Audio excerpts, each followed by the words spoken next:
a few minutes to talk about the importance of knowing yourself enough to be your best cheerleader.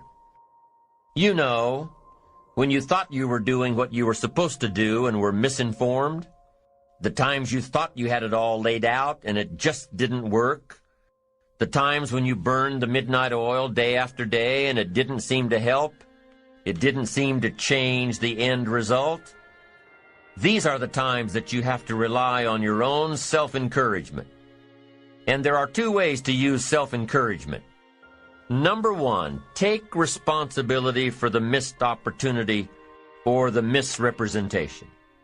Learn from the fact that even though your client wanted it one way and you presented it the right way, it didn't work. Be prepared for the letdowns that happen every so often. Know that this lost opportunity just sets you up better for the next one. Realize that you can make the necessary alterations next time. Make the changes that will make the difference. Study your mistakes and learn from them. Don't dwell on the mistakes. Acknowledge them. Learn from them. Encourage yourself that you're smarter than your bank account leads you to believe. The second way to use self-encouragement, remind yourself that you're bound to get better. Don't get down on yourself. Don't beat yourself up. It's the next opportunity that matters, not the last one, the next one. Now, the last one matters only in that you must learn from your mistakes. But the next one gives you the opportunity to show that you have learned from your mistakes. You can do it better next time. You just have to practice, practice, practice. Keep trying. Keep trying until what? Until you've got it down. If you figured out what went wrong last time, then you know how to make it right next time. If you figured out what it was in your presentation that didn't work, don't say that next time. If you figured out that the reason you didn't close the deal this time was because you didn't have all the facts and figures in place, have all the facts and figures in place next time. Don't beat yourself for messing up. Pat yourself on the back for figuring it out. You need to encourage yourself. You need to pump yourself up. You need to be your own cheerleader. Why? Because you can't wait and hope that someone else will come along and cheer you up, make you feel better, tell you that you'll do better next time. You have to rely on yourself. You have to have faith in yourself and your ability to figure out what works and what doesn't, what's right and what's wrong. You have to have the inner belief that everything you're doing for a positive outcome in the future. You have to encourage yourself with future successes. Number one way to use self-encouragement, take responsibility for missed opportunities and study your mistakes. Number two, don't get down on yourself. Encourage yourself with your future. Encourage yourself with your goals, your dreams, your ambition. Knowing that you've got a plan, knowing that you're taking the right steps, knowing that you're going to do it until. When you miss an opportunity, are unprepared for an opportunity, or suffer a setback while realizing your goals, when you miss out, you need to encourage yourself by immediately getting back into line. There's an old cowboy saying, fall off a horse 7 times, and you're a real cowboy. If you fall off a horse, get right back on. If you fall off track, get right back on. If you fall away from your disciplines, get right back to them. If you fall out of habit, get back into the habit. If you fall off, get back on. If you fall off the horse of habits or disciplines or progress. If you fall off the horse, get back on. It may be hard, it may be a bit frightening, but get back on. Keep your ambition alive and active and well. We must all suffer one of two pains, the pain of discipline or the pain of regret. If you don't spend an ounce of discipline, you'll most likely suffer tons of regret.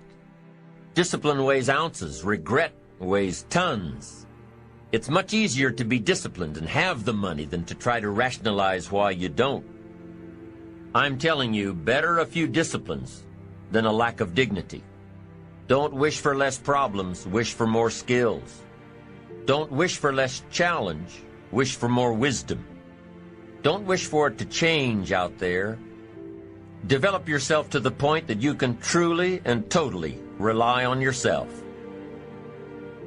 Doing something that you don't find challenging, that does not make you stretch mentally, that does not stimulate you, that does not inspire you. Something that you don't find a sense of fulfillment in it. If you're doing that day in and day out, it has to affect how you feel about yourself, your level of motivation. Your relationships. What kind of impact is it having on your life? Is it nourishing or is it a toxic relationship? Does it drain you or does it build you up? Ask yourself that. How motivated are you to do something about it? Your contribution, your actions. What are you giving? Many people will leave the universe without a trace.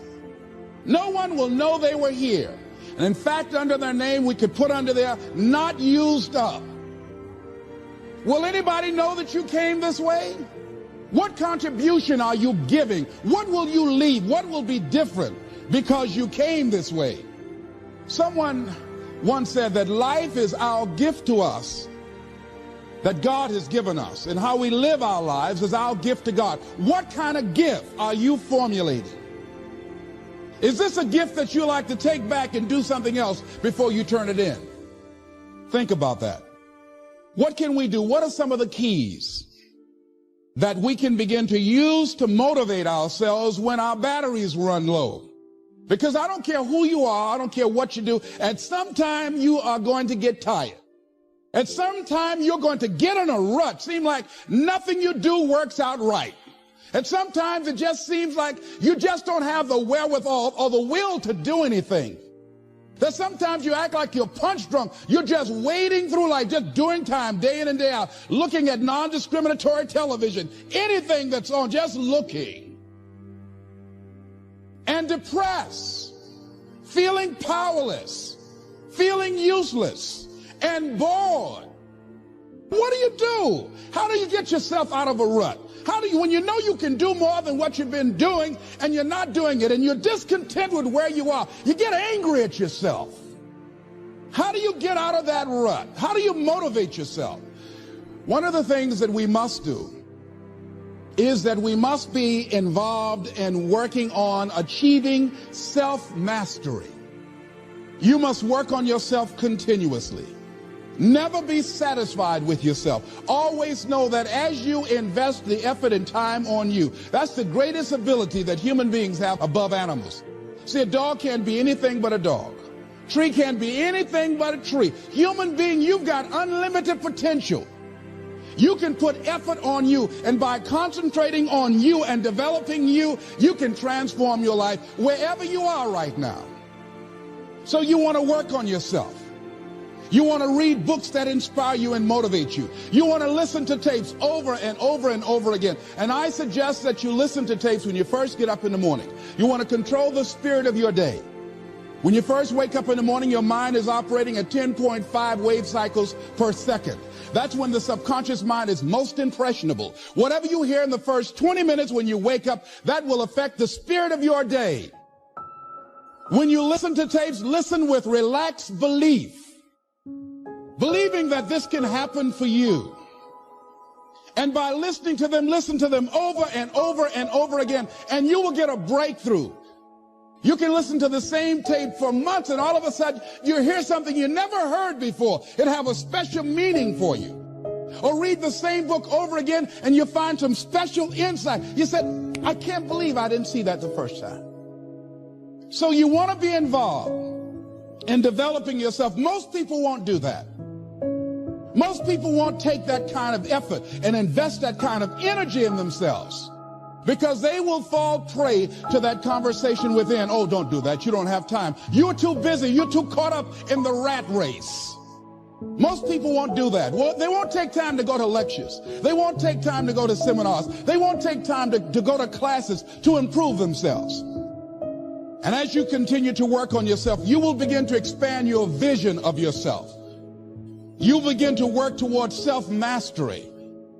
And you will begin to see it reflect itself in all the dimensions of your life, your mental life, your physical life, your social life, in your relationships, your monetary life.